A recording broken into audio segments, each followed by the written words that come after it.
இது news first prime time sunrise. நேர்களுக்கு இனிய காலை வணக்கம். இது நியூஸ் ஃபர்ஸ்டின் பிரைம் டைம் சன்ரைஸ் காலை நேர பிரதான செய்தி அறிக்கை. மலர்ந்துள்ள புதிய வாரத்தின் முதல் நாள் இன்று திங்கட்கிழமை. உங்கள் அனைவருக்கும் மலர்ந்துள்ள நாள் நடுவொரு விடியலாய் அமைய வேண்டும் என்ற பிரார்த்தனைகளோடு இன்றைய செய்திகளின் தலைப்புச் செய்திகள். முதலில், போலீஸ் மா அதிபர் இன்று அரசு ரசாயன பகுப்பாய்வு திணைக்களத்திற்கு அழைப்பு. வத்தல ஹேக்கித்த பகுதியில் இடம்பெற்ற துப்பாக்கி பிரயோகம் தொடர்பிலான விசாரணைகளுக்காக 4 குழுக்கள் நியமனம்.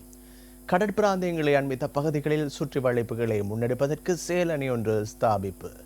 நாட்டின் பல்வேறு பகுதிகளில் 100 மில்லிமீட்டர் வரை மழை பெய்யக்கூடும் என எதிர்வு கூறல். போலீஸ் மா அதிபருக்கு அரச ரசாயன பகுப்பாய்வு திணைக்களத்திற்கு வருமாறு அழைப்பு விடுக்கப்பட்டுள்ளது. குரல் பதிவு தொடர்பில் சில தரவுகளை பெற்றுக்கொள்ள வேண்டியுள்ளதால் போலீஸ் மா அதிபருக்கு இவ்வாறு அழைப்பு விடுக்கப்பட்டுள்ளதாக திணைக்களத்தின் பணிப்பாளர் நாயகம் ஆரியானந்த வெலியாங்க தெரிவித்துள்ளார். இன்று காலை 9:30க்கும் 10 மணிக்கும் இடையில் அரசு ரசாயன பகுப்பாய்வு திணைக்களத்திற்கு ஆஜராகுமாறு போலீஸ் மா அதிபர் பூஜித் ஜெயசுந்தரவுக்கு அறிவிக்கப்பட்டுள்ளதாக பணிப்பாளர் நாயகம் தெரிவித்துள்ளார். அவர் முதற் தடவையாகவே இவ்வாறு பகுப்பாய்வு திணைக்களத்தில் ஆஜராக உள்ளமை குறிப்பிடத்தக்கது.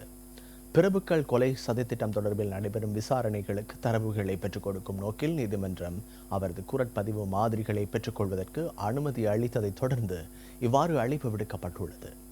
ஊழல் எதிர்ப்பு படை அணியின் நடவடிக்கை பணிப்பாளர் நாமல் குமார் வெளியிட்ட ஆவணங்களை தொடர்ந்து அதில் போலீஸ் மா அதிபரின் குரல் பதிவு காணப்படுகின்றதா என்பது தொடர்பில் மேற்கொள்ளப்பட உள்ள பரிசோதனைகளுக்கே போலீஸ் மா அதிபருக்கு அழைப்பு விடுக்கப்பட்டுள்ளது.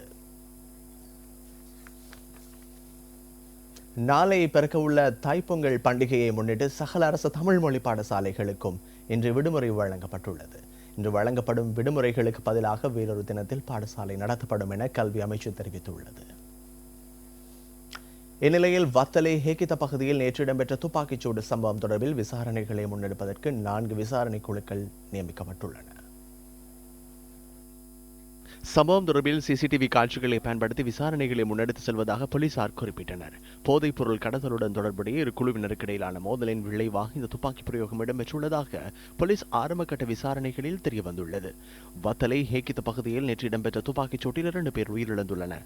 காரொன்றில் பயணித்துக் கொண்டிருந்தவர்களை இலக்கு வைத்து வேறொரு காரில் வந்த துப்பாக்கிதாரிகள் துப்பாக்கி பிரயோகம் நடத்திவிட்டு தப்பிச் சென்றுள்ளனர். துப்பாக்கிச் சூட்டில் கொட்டாஞ்சனை ஜிந்துப்பட்டியைச் சேர்ந்த 28 மற்றும் 33 வயதுடைய இருவரை உயிரிழந்துள்ளனர்.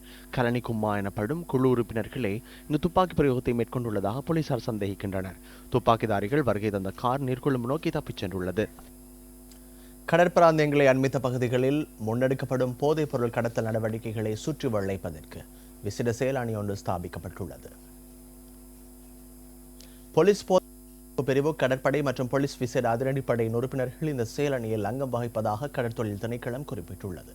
கடத்தல் நடவடிக்கைகளை தவிர கடற்பிராந்தியங்களில் இடம்பெறும் பல்வேறு குற்றச்செயல்களையும் தடுப்பதற்கு நடவடிக்கை எடுக்கப்படும் என திணைக்களம் குறிப்பிட்டுள்ளது. கடந்த வருடத்தில் கைப்பற்றப்பட்ட சுமார் 730 கிலோகிராம் போதைப் பொருளில் 500 கிலோகிராமுக்கு அதிக போதைப் பொருள் கடற்பிராந்தியங்களிலேயே கைப்பற்றப்பட்டுள்ளது. போதைப் பொருட்கள் பாகிஸ்தான், இந்தியா, ஆப்கானிஸ்தான் ஆகிய நாடுகளிலிருந்து நாட்டிற்கு கொண்டு வரப்படுவதாக போலீசார் தெரிவித்தனர். கடந்த வருடத்தில் போதைப் பொருள் கடத்தல் தொடர்பில் 10 உள்நாட்டு மீனவர்கள் கைது செய்யப்பட்டுள்ளனர். யாழ் நெடுந்தீவு கடற்பரப்பிற்கு அருகில் முன்னெடுக்கப்பட்ட தேர்தல் நடவடிக்கையின் போது இந்திய மீனவர் ஒருவரின் சடலம் மீட்கப்பட்டுள்ளது. ராமநாதபுரம் பகுதியைச் சேர்ந்த 55 வயதான மீனவர் ஒருவரை இவ்வாறு சடலமாக மீட்கப்பட்டுள்ளதாக கடற்படை தெரிவித்துள்ளது. இலங்கை கடற்பரப்புக்குள் 500க்கும் அதிகமான இந்திய படகுகள் நெடுந்தீவு கடற்பரப்புக்கு அருகே நேற்று முன்தினம் அத்துமீறி நுழைந்திருந்ததாக இலங்கை கடற்படை குறிப்பிட்டது. இதன்போது யாழ் நெடுந்தீவு கடற்பரப்பில் படகுண்டு விபத்துக்குள்ளானதுடன் 8 இந்திய மீனவர்கள் கடற்படையினரால் மீட்கப்பட்டனர். இதனை அடுத்து இலங்கை கடற்பரப்புக்குள் விபத்துக்குள்ளான இந்திய மீனவர்களை தேடி இலங்கை கடற்படையினர் விசேட மீட்பு நடவடிக்கையை ஆரம்பித்திருந்தனர்.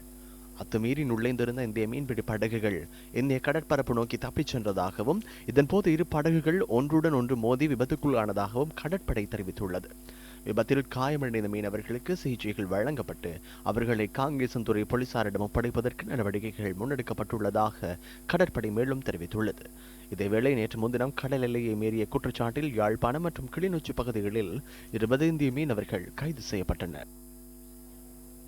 மலையகத்தில் மார்கழி மாதம் முழுவதும் ஸ்ரீராமர் பஜனைகள் இடம்பெற்றன. இதனை முன்னிட்டு யாட்டியாந்தோட்ட பகுதிகளிலும் பஜனைகள் இடம்பெற்றன. மார்கழி மாதம் முழுவதும் இந்த பஜனைகள் இடம்பெற்றமை குறிப்பிடத்தக்கது.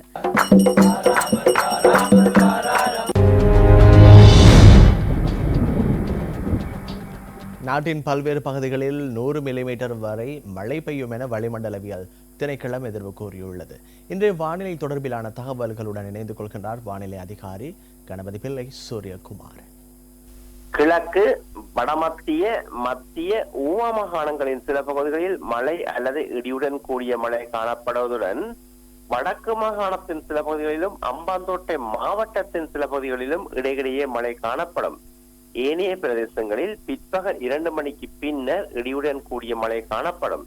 அத்துடன் மேற்கு மாகாணத்தின் சில பகுதிகளில் காலை வேளைகளில் கூட சிறிதளவான மழை காணப்படும்.